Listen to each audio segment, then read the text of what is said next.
Olá, olá! Vamos então para a nossa última aula de teoria de números complexos, que eu vou abordar um tema que normalmente a gente não tem tempo de ver em sala de aula, mas que às vezes aparece um item ou outro e é legal a gente falar, né? Que é sobre lugar geométrico associado aos números complexos. Como assim? Bom, antes da gente entrar na teoria de hoje, eu vou relembrar o que a gente viu nas duas últimas aulas, né? A gente viu a forma trigonométrica do número complexo, que ela precisa de dois elementos para ser determinada, que é o módulo e o argumento. E ela é escrita normalmente como ρ, que é o módulo, cosseno θ, mais e seno θ. No plano de Argand de Gauss, está lá o afixo P, o ρ é o módulo que está ali, que é a distância do afixo à origem, que é essa setinha aqui, o tamanho disso, e o argumento é esse ângulo θ aqui. Beleza. Aí a gente também viu as operações que a gente pode fazer na forma trigonométrica, começando pela multiplicação, lembrando que a gente não consegue fazer adição e subtração só na forma algébrica, né? Conhecendo dois números complexos, Z1 e Z2, a multiplicação deles, a gente multiplica os módulos e soma os argumentos. Na divisão, a gente divide os módulos e subtrai os argumentos. Na potenciação de um deles, né, a gente eleva o módulo à potência n e o argumento a gente multiplica por esse n, né? E na radiciação, a gente tira a raiz enésima do módulo, descobre o primeiro argumento, né? E depois os demais vão seguindo uma PA, igual o assunto que a gente viu na última aula. Quem tiver dúvida, olha lá, na aula 3 de complexos, beleza? Top! Agora vamos para o assunto de hoje, que é lugar geométrico. Primeiro eu vou definir o que é lugar geométrico. A gente viu mais ou menos, eu cheguei a comentar com vocês quando a gente estava vendo geometria analítica, né? O lugar geométrico, ele vai ser um conjunto de pontos que satisfazem uma determinada propriedade. Então, podem ser lugares geométricos, curvas, superfícies, retas, eu posso ter uma reta como lugar geométrico, todos os pontos que satisfazem uma determinada propriedade, né? Quando a gente estava vendo geometria analítica, a gente viu 4 curvas que tinham propriedades bem específicas para determinar lugares geométricos, que eram as cônicas, né? A gente viu lá a parábola, a circunferência, a elipse e a hipérbole, nessa ordem que está aí no desenho. Quem tiver dúvida também, sugiro que veja a última aula de teoria de geometria analítica, né? Que fala sobre cônicas, mas a gente vai usar aquele raciocínio que a gente estudou com a ideia da definição, né? Quais são as propriedades que definem essas curvas, para associar com números complexos. Calma, vai dar tudo certo. Vamos lá. Primeira, não vai ser uma cônica. O primeiro lugar geométrico que a gente vai ver é quando a gente fala da mediatriz. Eu vou ler com vocês a definição e aí a gente vai lembrar melhor, entender melhor. Tendo a noção do que seja um lugar geométrico, analisemos o significado da equação. Então, eu vou pegar todos os pontos, tais que o módulo desse ponto menos um determinado Z1 é igual ao módulo desse ponto menos um determinado Z2. Só que se a gente for ver, o módulo de um ponto menos outro é a distância deles, né? Porque quando eu pego, por exemplo, a definição de módulo original, é a distância de um ponto à origem. Então, eu estou tirando zero, a origem. Agora, se eu pego um ponto que seja um número complexo qualquer e subtraio o outro, eu estou calculando a distância desse primeiro ponto para o segundo. Então, se eu estou falando que essa distância de um ponto para um é igual à distância desse ponto para outro, quer dizer que eu estou pegando uma infinidade de pontos que satisfazem essa condição. Qual condição? A distância para dois outros pontos pré-definidos é a mesma. E isso, não sei se vocês lembram, vai gerar para a gente uma infinidade de pontos que vão formar uma reta, e essa reta vai ser a mediatriz de um segmento. Qual segmento? O segmento que tem extremos nos dois pontos Z1 e Z2 conhecidos. Então, vou continuar lendo aqui. Podemos perceber que módulo de Z menos Z1 e módulo de Z menos Z2 são distâncias entre dois números complexos e que essas distâncias são iguais, como eu acabei de explicar. Porém, o complexo Z não está definido, ele pode ser qualquer ponto. Já os Z1 e Z2 estão. Podemos, então, concluir que a equação representa o conjunto de pontos que são equidistantes dos complexos Z1 e Z2. Ou seja, a equação representa a mediatriz dos segmentos Z1 e Z2. Olhando isso graficamente, é como se eu tivesse um Z1 aqui, um Z2 aqui, e esses pontos aqui dessa reta, todos os pontos daqui, eles são equidistantes aos dois. Tudo bem? Qualquer ponto que eu pegar aqui. Mas como é que eu defino essa reta? Bom, lá de nas primeiras aulas de geometria analítica, né? Como é que eu posso fazer para determinar uma mediatriz? Eu posso achar o ponto médio entre esses dois pontos conhecidos, forma do ponto médio, né? Eu posso achar a equação dessa reta, o coeficiente angular da mediatriz vai ser o oposto do inverso desse daqui. Porque essa mediatriz ela vai ser perpendicular ao segmento que une esses dois extremos, esses dois Z1 e Z2 conhecidos, né? Esses dois pontos pré-definidos. Então, como esse segmento vai ser perpendicular a essa reta, os coeficientes angulares, né? M de uma vezes o M da outra é igual a -1. Então, se eu conheço o coeficiente angular dessa reta, desse segmento que une esses dois pontos, eu faço o oposto do inverso e descubro o coeficiente angular da mediatriz.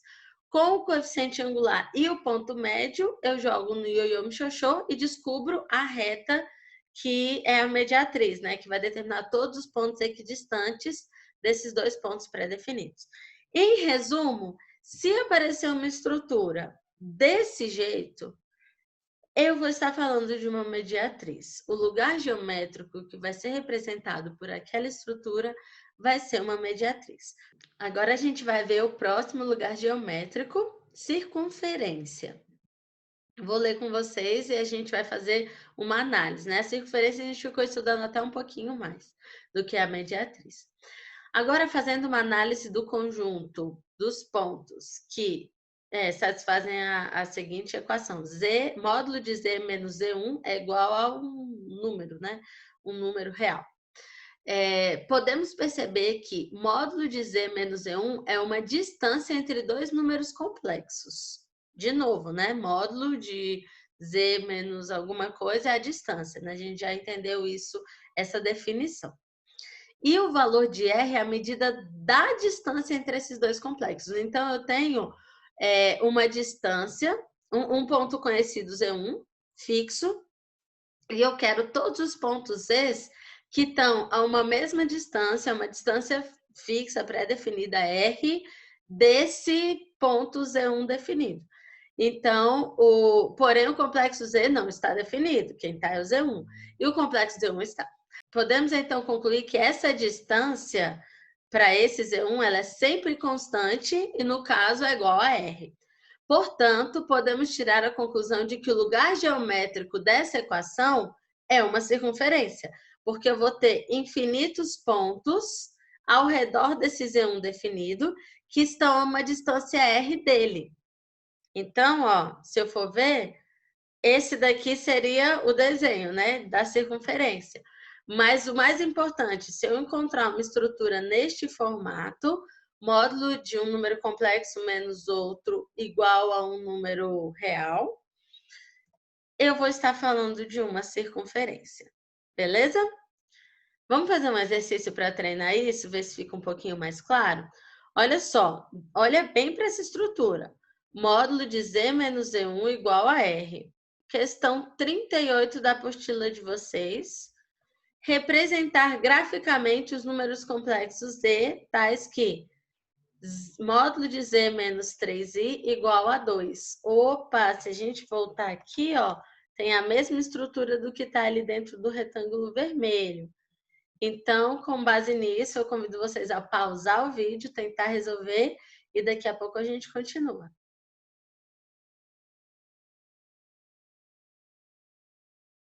Muito bem, vamos fazer então.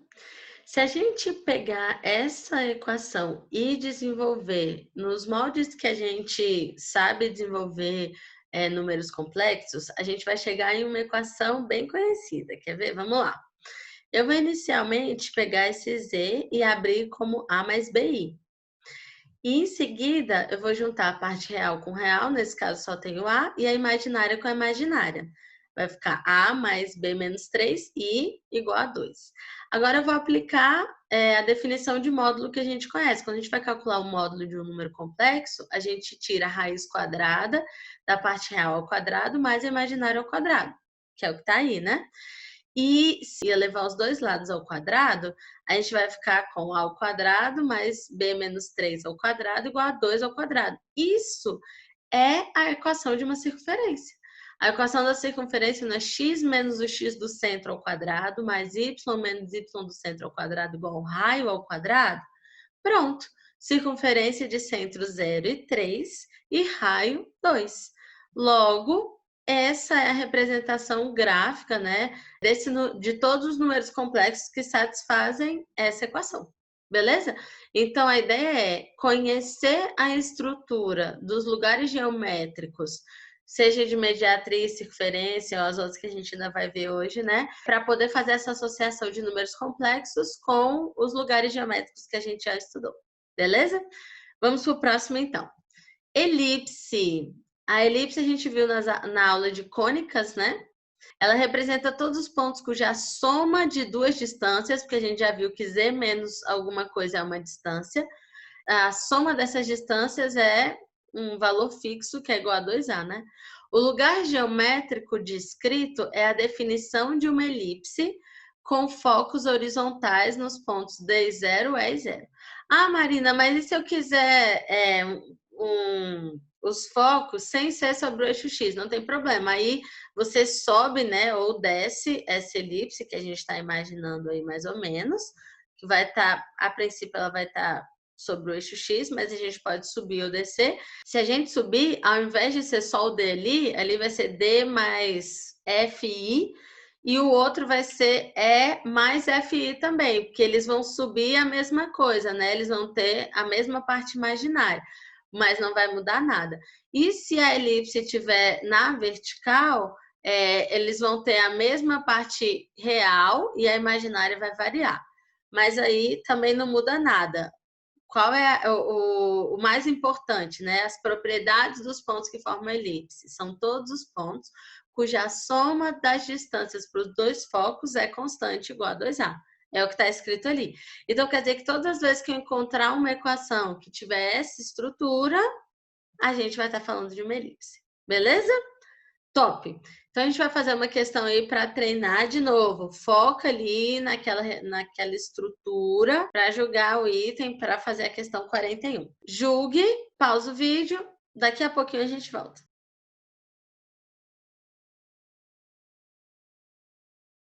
Muito bem, voltamos então. A ideia é, se a gente olhar essa estrutura, ela é igualzinha a essa estrutura que está marcada de vermelho aí, né? Então, ó, o item está correto. A equação é a equação de uma elipse, porque ela segue a mesma estrutura da equação geral de uma elipse quando a gente vai relacionar com números complexos, né? E ela vai representar todos os pontos Z, apesar dele não ter perguntado nada disso, a gente vai só clarear o que a gente acabou de falar. Todos os pontos complexos, né?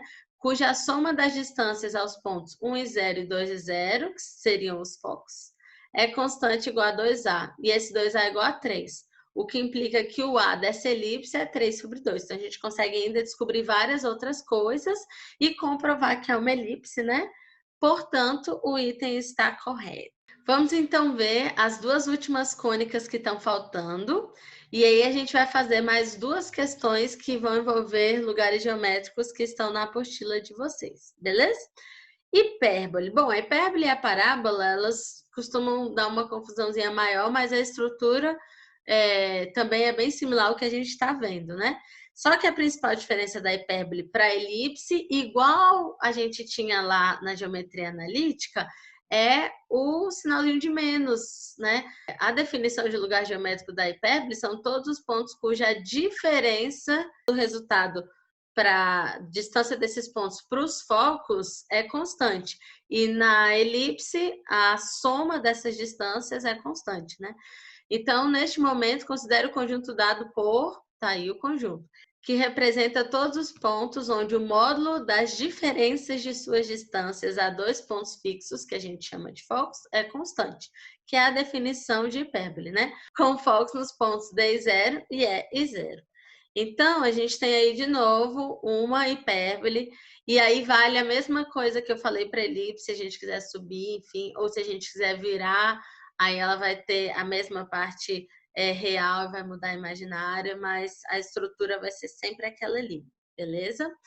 E então, viu essa estrutura? Tá falando de hipérbole.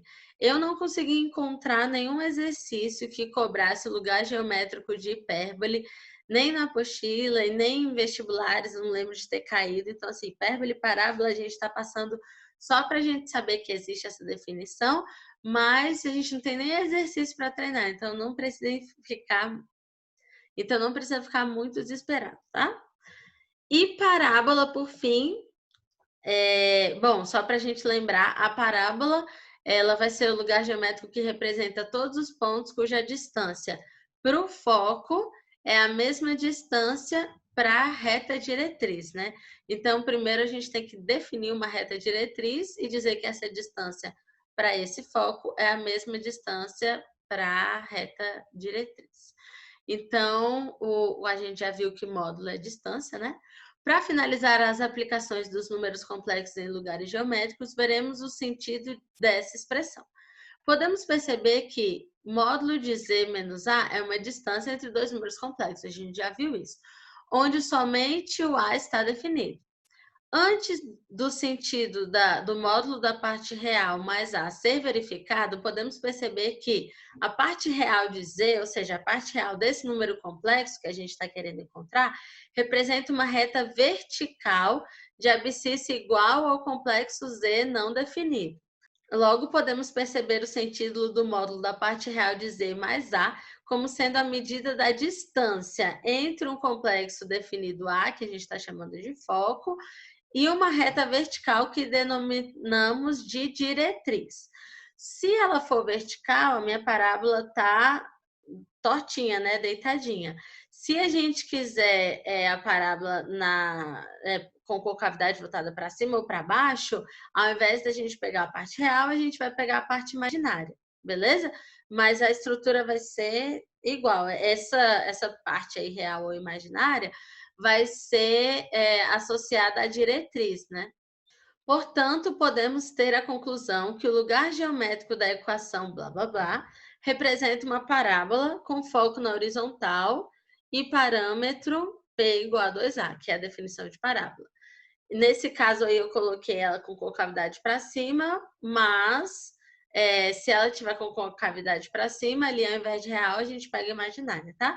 E se a gente quiser com concavidade para a direita ou para a esquerda, a gente usa essa expressão que está marcada aí de vermelhinho, parábola, beleza? Também não vi nenhum exercício que envolvesse parábola. Para encerrar, então, a aula de hoje, a gente vai fazer 2 exercícios, ambos da UNB, que em algum momento cobraram lugar geométrico. Na verdade, o primeiro cobrou lugar geométrico em 3 itens, né? E o segundo cobrou só em um item, mas vamos lá. Questão 40, então, aí está o enunciado, os itens estão abaixo, para julgar certo e errado. Beleza? Pausa o vídeo, tenta fazer, daqui a pouco a gente continua.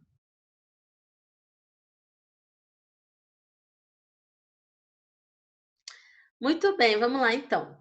Se Z representa um ponto no plano complexo, o conjunto dos pontos Z que verificam a igualdade, blá, blá, blá, é uma reta que passa pela origem e tem declividade igual a 2/3? Vamos lembrar, quando a gente tem aí módulo de um número complexo menos outro, que está distando de outro, né? Isso daí é uma distância, a gente já viu. É igual a outra distância, quando a gente tem um número complexo que a distância para um outro número é igual a distância para um terceiro número, a gente vai estar falando de uma mediatriz. Mas vamos começar a desenvolver aí. A equação representa todos os pontos equidistantes dos complexos 1 menos i e menos 1 mais i, respectivamente, tá, gente? Tem que lembrar que é z menos z1 igual a z menos z2, tá? Ou seja, a mediatriz do segmento com extremos dos pontos 1 e menos 1 e menos 1 e 1. Então, relembrando, para a gente calcular a mediatriz, a gente vai precisar do coeficiente angular dela e do ponto médio para jogar no ioiô michôchô, né? E o coeficiente angular a gente vai encontrar fazendo o oposto do inverso do coeficiente do segmento que une os dois pontos conhecidos. Então, inicialmente, eu vou começar aí calculando a reta que contém esses dois pontos, 1 e menos i, menos 1 e i. Joguei na equação do falso determinante e descobri que a reta que passa por esses dois pontos é a reta y igual a menos x, ou menos x igual a y, e o coeficiente angular dela é menos 1. Então, vamos aos elementos que a gente precisa para descobrir a mediatriz, né? Primeiro, o ponto médio entre os pontos 1 e menos 1 e menos 1 e 1. Então, o ponto médio soma o x com x sobre 2 e y com y sobre 2. E eu achei que o ponto médio é o ponto 0, 0. Olha, ele já falou que passa pela origem e a gente acabou de verificar que é verdade, porque o ponto médio é o 0, 0 e a mediatriz passa pelo ponto médio, né? Então, ótimo.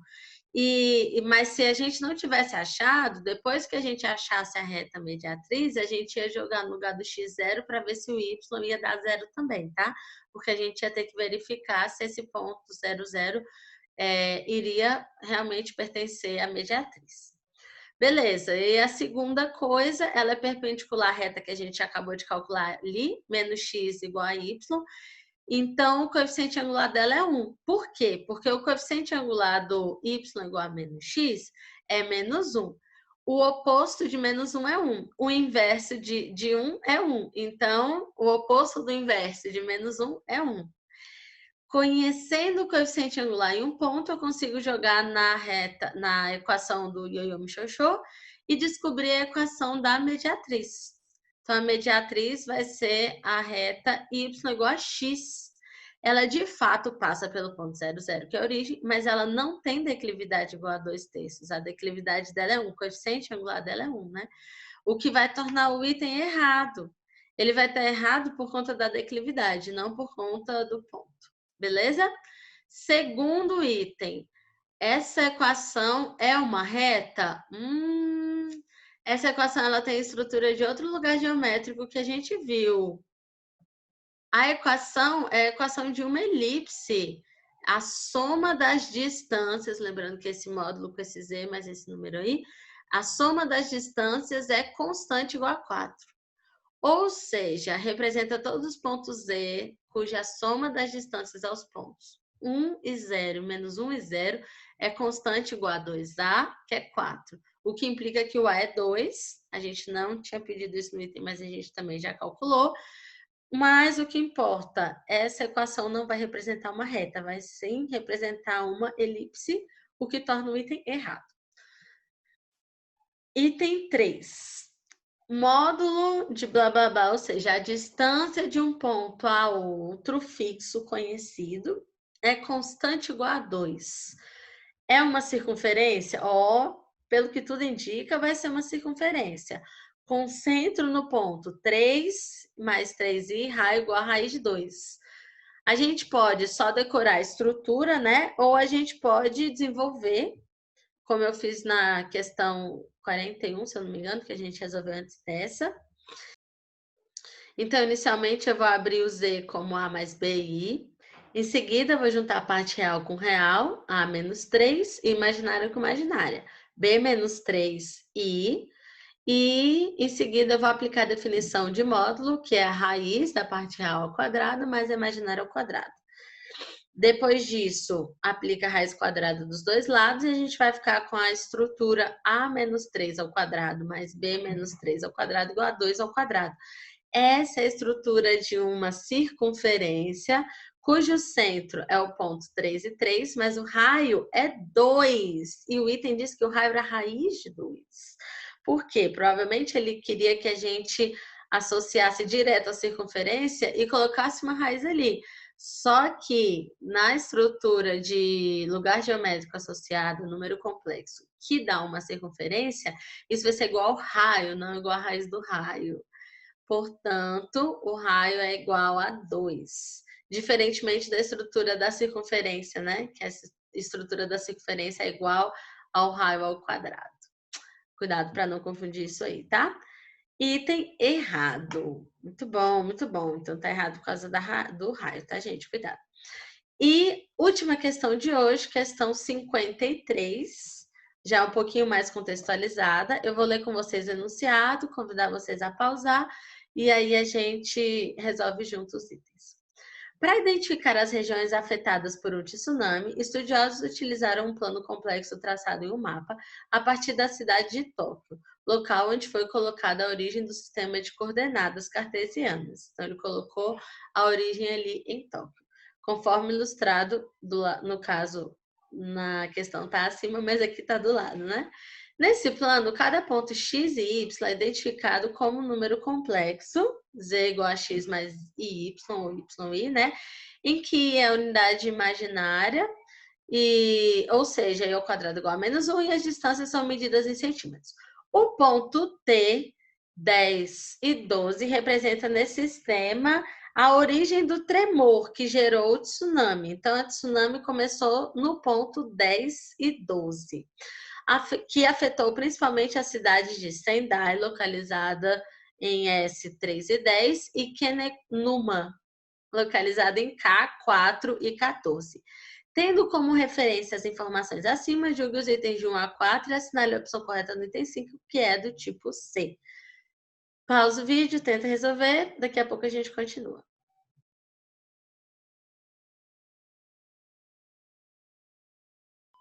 Muito bem, voltamos então. Item 1. No plano x, o, y, a área do triângulo converte nos pontos correspondentes a Tóquio, que o enunciado falou que é 0, 0. Sendai, se eu não me engano, é 3 e 10, né? E onde gerou a tsunami, que é 10 e 12, né? Que é o T, a área desse triângulo é inferior a 54. Bom, para a gente calcular a área de um polígono, né? Conhecendo os pontos, a gente vai aplicar o que a gente já estudou em geometria analítica, calcular o falso determinante, né? E a área vai ser o módulo do falso determinante sobre 2.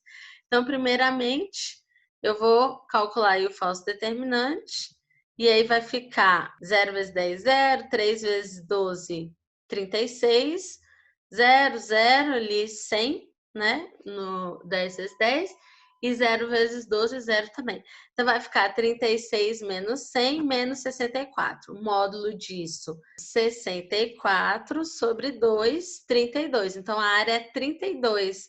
E ele diz que era inferior a 54, o que torna o item certo. Vamos então para o item 2. Item 2 fala o seguinte: um tsunami com origem em T e com frente de onda circular. Então, a proposta é como se a gente tivesse um lago, a gente jogasse uma pedrinha, aí ela vai fazendo ondinhas circulares, é a mesma ideia.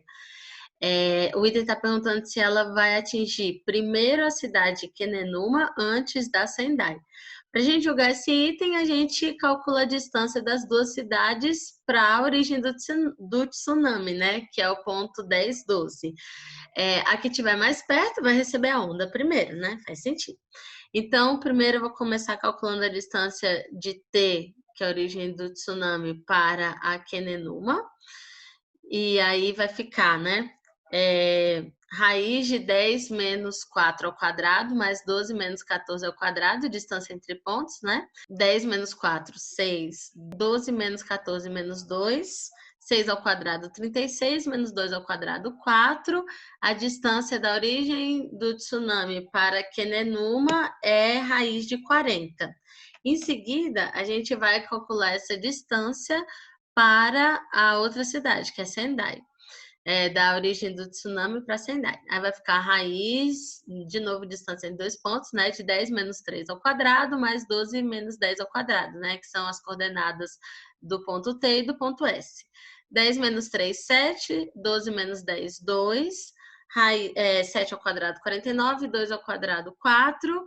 raiz de 53, ou seja, a distância da origem do tsunami para Kenenuma é menor do que para Sendai. Então, vai chegar a Kenenuma primeiro, o que torna o item certo.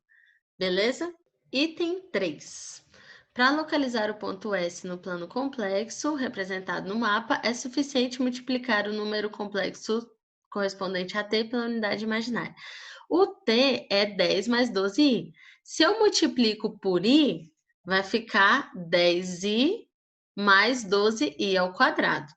I ao quadrado é menos 1, então a parte real vai ficar menos 12 e a parte imaginária vai ficar 10i. De fato, a parte imaginária está coincidindo com a que eu queria, mas a real não. Então, o item vai estar errado. Só uma curiosidade sobre multiplicar um número complexo pela unidade imaginária. Toda vez que você pega um número complexo e multiplica por i, você vai encontrar o ponto que está a 90 graus no sentido anti-horário daquele número original. Então, para você girar um número 90 graus no sentido anti-horário, basta você multiplicá-lo por i. E para você girar 90 graus no sentido horário, basta você multiplicar por menos i. De vez em quando isso ajuda a gente a jogar alguns itens. Item 4. Existe um número complexo z igual a d cosseno de 60 mais i seno de 60, em que d é uma constante real positiva, ou seja, qualquer módulo, que pertence ao segmento de reta de extremidades t e s. Para esse item ser correto, a inclinação do segmento que contém os pontos t e s, né, tem que ser diferente de 60 graus. Por quê? Porque se ela for diferente, esse segmento ele vai ser cortado em algum momento por essa reta de inclinação 60 em um ponto, né? Elas serão concorrentes, e aí eu vou ter um ponto em comum, né? Para isso, basta calcular o coeficiente angular desse segmento aí. Eu posso fazer por ΔY sobre ΔX ou jogando na estrutura de uma reta, né? Se eu pegar a reta que contém esses dois pontos T e S, vai ter o coeficiente angular 2 sobre 7, que é diferente da tangente de 60. A tangente de 60 é raiz de 3. Então, como a tangente de 60 é diferente dessa inclinação, eles vão se interceptar em um ponto, né? Vai ser concorrente. Então, esse item vai ser certo. E, por fim, item 5, que é o que, enfim, vai cobrar o assunto de hoje. Considere que a região afetada pela tsunami seja descrita em função do tempo pela equação, olha aí, Z menos blá, blá, blá, blá, blá, blá, ou seja, esse módulo aí ele vai representar a distância de Z para um número complexo fixo conhecido igual a T, e esse T ele vai ser um número real de 0 a 7. Com base nessa hipótese, conclui-se que a região afetada tem formato circular. A frente de onda é uma hipérbole. A tsunami chegou a Kenekuma em menos de 5 minutos. A onda no intervalo desloca-se com movimento acelerado. Bom, já indo de cara para o assunto que a gente estudou, essa estrutura é a estrutura de uma circunferência, mas vamos provar isso. Eu vou pegar essa expressão aí, pegar o z, substituir por x mais y, separar a parte real da imaginária. Em seguida, aplicar a teoria de módulo, né? Raiz da parte real ao quadrado mais imaginária ao quadrado. E eu cheguei numa estrutura de equação de circunferência. Essa estrutura de equação de uma circunferência representa uma circunferência de centro 10 e 12 e raio T, que vai variar, né? O que torna correta a letra A. A letra B não, porque a equação da hipérbole não é essa. A C, a gente teria que calcular, provavelmente ela está errada, porque a está certa. E a D também não tem nada que indique que é um movimento acelerado, enfim. Então, a resposta é a letra A, que é uma aplicação do assunto que a gente viu hoje. Para casa, todos os exercícios do capítulo já estão aptos, a gente já viu a teoria de todos eles. Eu espero que vocês tenham conseguido aí entender toda essa parte de complexo. A gente vai ficar aí fazendo alguns exercícios antes de entrar nos últimos assuntos que a gente tem para ver esse semestre. Obrigada pela aula de hoje. Vamos aí continuar estudando. Dá tchau para mim.